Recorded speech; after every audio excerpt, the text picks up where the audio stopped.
हाय दोस्तों, मैं दीपक सर आप सभी को आइडियल स्टडी पॉइंट में स्वागत करता हूं। जैसा कि आप लोग देख रहे हैं, मैं आप सभी के लिए VVI physics short guess question लेकर आ गया हूं। ठीक है ना, फॉर एग्जाम 2021 के लिए। ठीक है, ये वीडियो का पार्ट नंबर हमारा 5 है।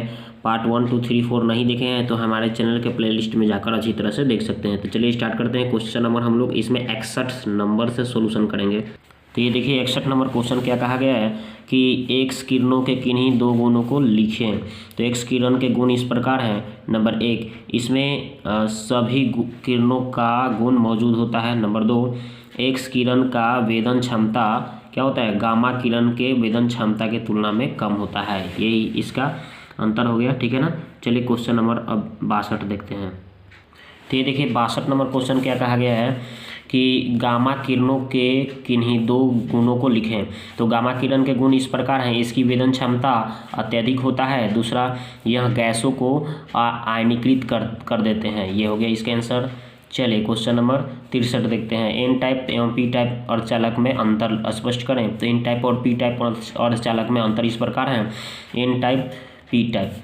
ठीक है ना, तो एन टाइप अर्धचालक में देखिए यह शुद्ध या नैज अर्धचालक में 5 संयोजकता वाले परमाणु Sb AsP की अशुद्धि मिलाने से बनता है। इसमें देखिए पी टाइप अर्धचालक में देखिए यह शुद्ध या नैज अर्धचालक में 3 संयोजकता वाले परमाणुओं, ठीक है ना, जैसे परमाणु जैसे हो गया Al हो गया, Ln हो गया आदि आदि से यह क्या होता है, निर्मित होता है, से बनता है। ठीक है ना, तो ये हो गया। अब देखिए इसमें दूसरा अंतर देखिए, इसमें इलेक्ट्रॉन घनत्व होल घनत्व से अत्यधिक होता है, अधिक होता है। इसमें होल घनत्व इलेक्ट्रॉन घनत्व से कम। तो ये देख लिए, इसमें इलेक्ट्रॉन घनत्व होल घनत्व से अधिक होता है, इसमें होल घनत्व इलेक्ट्रॉन घनत्व से अधिक होता है, यानी उल्टा है एक दूसरे के। ठीक है ना। अब देखिए अगला क्वेश्चन, विद्युत चुंबक, ये चुंबक है, चुंबक ही नहीं है। विद्युत चुंबक तथा अस्थायी चुंबक में अंतर, दो अंतर लिखना है। ठीक है ना, तो ये देखिए इसमें अंतर इस प्रकार है। तो देखिए इधर हम विद्युत चुंबक, इधर हमने अस्थायी चुंबक लिख दिया है।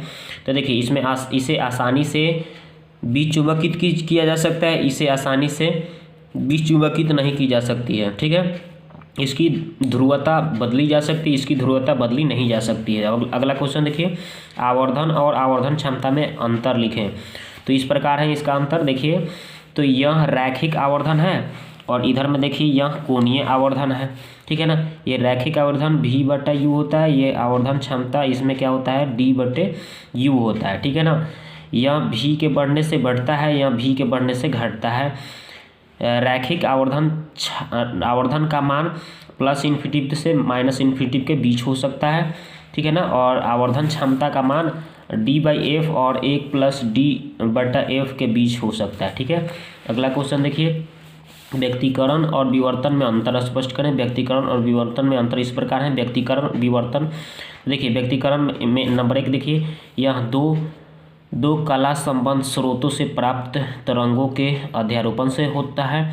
यह एक ही स्रोत के विभिन्न बिंदुओं से प्राप्त तरंगों के अध्यारोपण से यह घटना होती है। ठीक है ना, व्यक्तीकरण में प्राप्त फ्रिंजें समान चौथाई और समान चमक की होती है। विवर्तन में प्राप्त फ्रिंजें असमान चौथाई और असमान चमक की होती है। तो ये तो हो गया कि व्यक्तीकरण में प्राप्त फ्रिंजें समान चौथाई और असमान चमक की होती है। विवर्तन में प्राप्त फ्रिंजें असमान चौथाई और असमान चमक की होती है। ओम के नियम को लिखें। यदि किसी चालक के ताप में परिवर्तन न हो तो उसमें प्रवाहित विद्युत धारा उसके सिरों के बीच आरोपित विभवांतर के समानुपाती होते हैं, अर्थात I समानुपाती V, या इस समानुपाती के सिंबल हटता है तो V/R, यानी R एक जहाँ पे एक नियतांक होता है जिसे चालक का प्रतिरोध कहा जाता है। और प्रतिरोध कैसे मतलब क्या होता है, ओम होता है, ये आपको पता होनी चाहिए। किसी संधारित्र में दूसरे चालक के प्लेट की क्या भूमिका है। समानांतर प्लेट संधारित्र में 2 धात्वीय प्लेट होती है जिसमें एक को आवेशित किया जाता है तथा दूसरी को पृथ्वी से जोड़ दिया जाता है, जिससे संधारित्र की धारिता बढ़ जाती है। ट्रांसफार्मर के घटते क्षमता को कोई 4 कारण लिखें। ट्रांसफार्मर के घटते क्षमता के 4 कारण इस प्रकार है। नंबर 1, ताम्र क्षय, लौह क्षय, फ्लक्स क्षय, शैथिल्य क्षय। अगला क्वेश्चन, मांडुलन को परिभाषित करें और इसके प्रकारों को लिखें। निम्न आवृत्ति के संदेश सिग्नलों की सूचनाओं को किसी उच्च आवृत्ति के तरंग पर अध्यारोपित किया जाता है जो सूचना के वाहक की भांति काम करता है। इसी प्रक्रिया को मांडुलन कहा जाता है। यह 3 प्रकार के होते हैं। कौन कौन? आयाम मांडुलन, काला मांडुलन, आवृत्ति मांडुलन।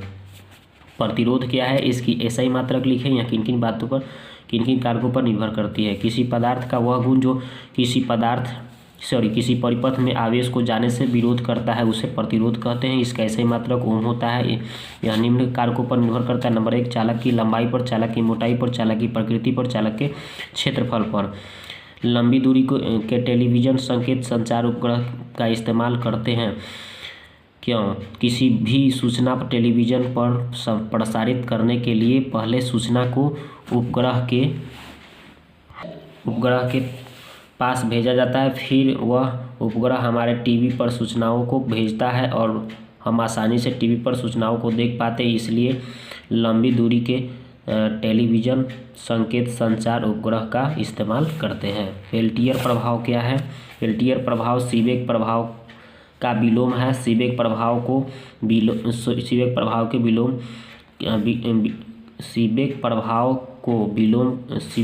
के विलोम की खोज सन 1834 ईस्वी में पेल्टियर नाम के वैज्ञानिक ने किया था। इसके अनुसार जब 2 धातुओं का ताप वैद्युत युग्म बनाकर उसमें विद्युत धारा किसी बाह्य स्रोत से प्रवाहित किया जाता है तो एक संधि तार ठंडी तथा दूसरी संधि तार गर्म हो जाती है। अर्थात एक संधि तार